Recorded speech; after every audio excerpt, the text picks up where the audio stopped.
Buenas tardes.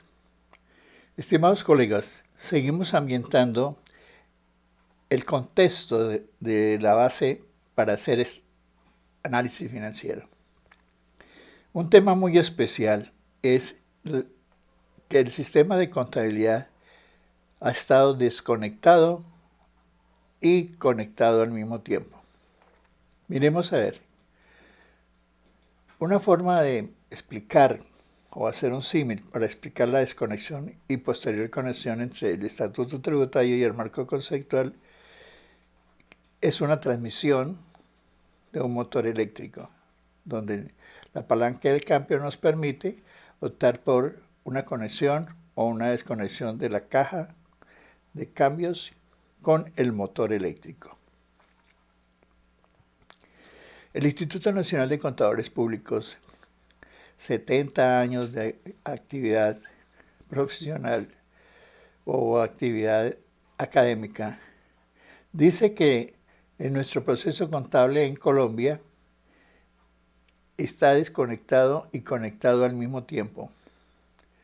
Esto quiere decir que Colombia estaría en un modelo desconectado por principios, pero conectado por regulación.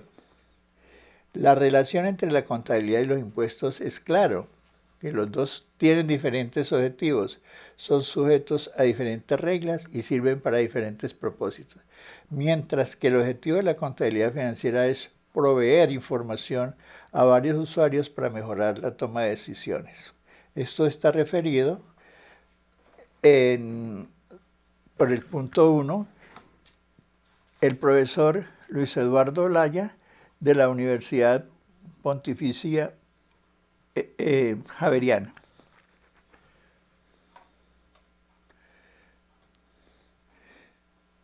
Entonces, en resumen, la contabilidad está desconectado por principios y conectado por regulación.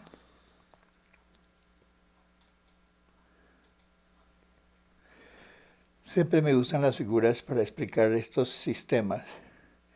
Desconectado, la ley 1314,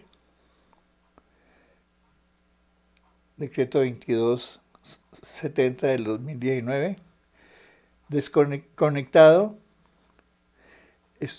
la contabilidad estaba conectada desde 1993 por el decreto 2649 del 93. Muchos decían que este decreto era muy parecido a las normas internacionales de información. Cuando se montó este decreto en el año 93, él derogó el decreto 2160 de 1986. Con la ley 1314, que era la implementación de las normas internacionales de información financiera, prácticamente siguió considerándose el decreto 2649 y normas internacionales, la propuesta de adoptar normas internacionales de información financiera. 2009 al 2016, que se montó el decreto 1819 del 2016 y dijo que se conectara, sirvió para conectar la contabilidad con el estatuto tributario. Sin embargo, veamos algunas excepciones. Pero observen también otro aspecto que les dice mucho de la contabilidad. El decreto 2649 solo se desmontó en el 2019, o sea, 3 años después de que se dijo que se conectara el estatuto con normas internacionales. Y en este decreto fue cuando se derogó el decreto 2649 de 1993 y dejó un resumen del 2649 que se llama Anexo 6. Aquí dejo todas las referencias para las personas inquietas para que vuelvan a la norma original y encuentren más información. Los términos de referencia dicen principios de contabilidad generalmente aceptados.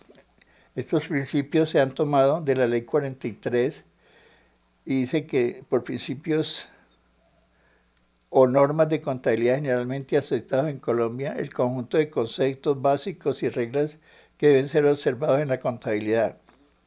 La regulación, el Estado emite reglas que norman las actividades económicas y las relaciones sociales de los particulares. Entonces, por eso se dice que no estamos siguiendo principios como los principios de Lucas Pacioli, ¿sí?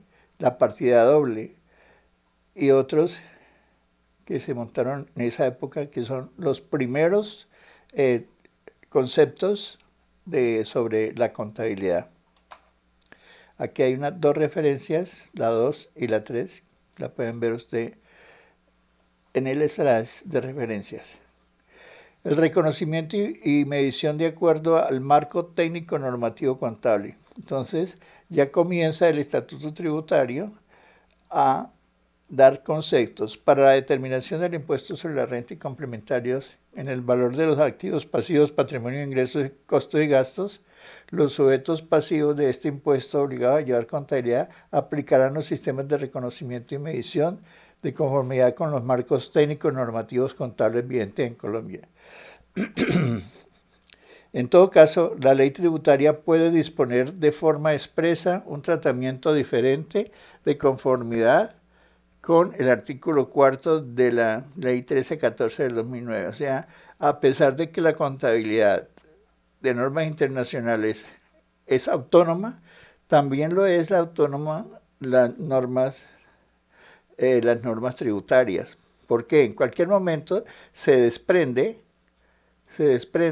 de ese concepto de normas internacionales y lo reformula, olvidándose que existen unas normas internacionales y da otros conceptos para la recolección, para el reconocimiento de los hechos económicos.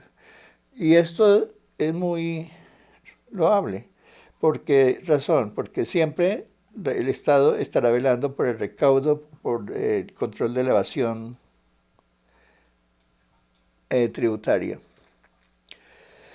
La base contable de acumulación o devengo. Los activos pasivos, buenos ingresos, gastos, deberán tener en cuenta la base contable de acumulación o devengo. Esto quedó atrás. Atrás quedó el principio de contabilidad de la partida doble de Luca Pacioli y el cambio por regulación de acumulación, que cambió por la regulación de acumulación o devengo. El sometimiento al estatuto tributario. Los contribuyentes, personas naturales que opten por llevar contabilidad, se someterán a las reglas previstas en este artículo y demás, o sea, el 21-1, y demás normas previstas en el estatuto. Eso quiere decir de que la contabilidad se lleva bajo normas internacionales de información, excepciones que en cualquier momento puede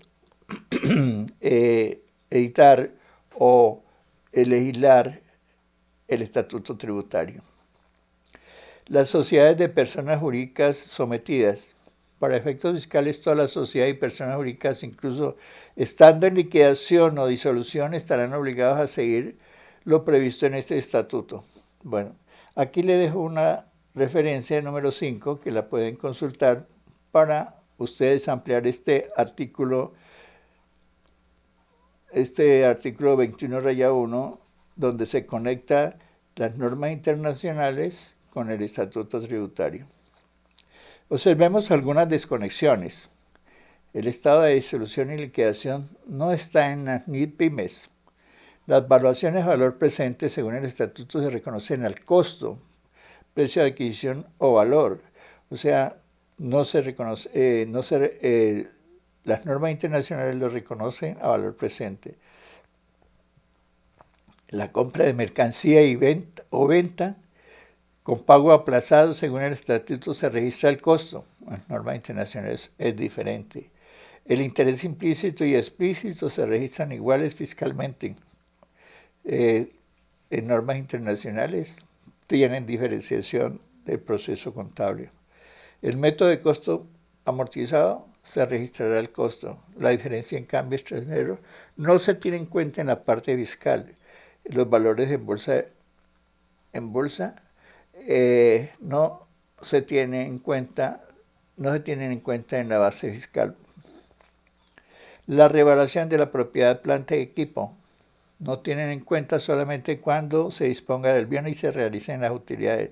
El valor razonable de propiedades de inversión, cultivos biológicos, no se tiene en cuenta en la base fiscal.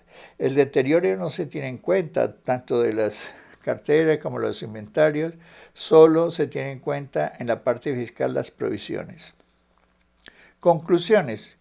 Hablar de conexiones y desconexiones entre normas tributarias en Colombia y los principios consagrados en los estándares internacionales nos permite entender que el decreto 2649 de 1993 se constituyó por mucho tiempo, 26 años, como principios de contabilidad generalmente aceptados. Así, en el año 2016 se conectó el estatuto tributario con las normas internacionales mediante la ley 1819 del 2006. Y 3 años más tarde, mediante el decreto 2270, se derogó el decreto 2649, se desconectó de ese decreto.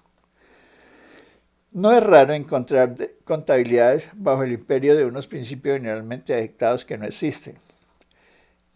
Que por más que los contadores hablemos de autonomía de la contabilidad sobre la norma fiscal, no es tan cierto, que la institución ya requiere cuidar el recaudo o la evasión. Por tanto, la contabilidad financiera mostrará la diferencia entre lo contable y lo fiscal. Los principios de contabilidad tradicionales se reemplazaron por normas internacionales de información financiera. Miramos aquí una figura. Los principios de contabilidad tradicionales se reemplazaron por normas internacionales de información financiera. Estamos las referencias. Aquí está la editora de videos, María Ángel. Pueden escribirme al correo afimar@gmail.com. Recibo comentarios para mejorar en la edición de estos videos. Muchas gracias y hasta una nueva oportunidad.